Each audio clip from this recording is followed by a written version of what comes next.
charamushe kunge shetiya kotsunga moyo kunge neriya kuratidza dzikasunga zambia sorotu zamariya kunyangwe zuva rikudenepiko namo irovesei babapi zviomeseiko masenda pfuma andiye atete ingopfuma andiye kumba kwedu nditende ingopfuma kwadi andingopfuma atete ingopfuma kwadi andingopfuma atete ingopfuma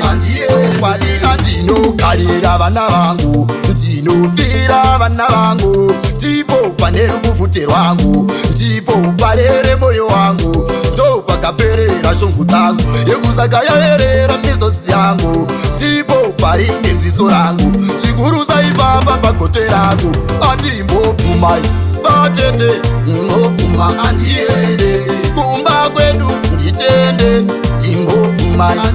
kwadi andimbopfumai batete ingopfumai kwadi andimbopfumai batete ingopfumai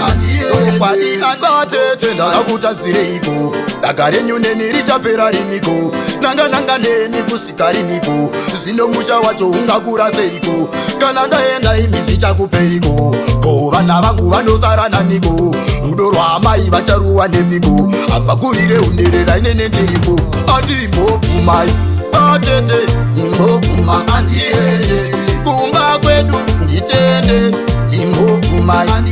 kwadi andingopfumai batete ingopfumai kwadi andingopfumai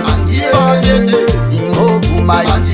kwadi andikurumedzire hanzvadzi yangu mamoyo uri weropa rangu uyu chiyera mwene werudo rwangu wondowandiide ndapota zvangu dananai iriranaiwo nzwananai batanaiwo fadzanai wadzanai sekedzanai garisanai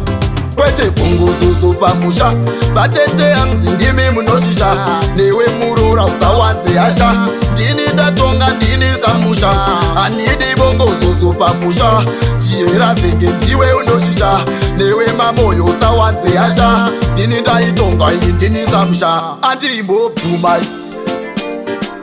yo bless baba fei vavengi unga vaitei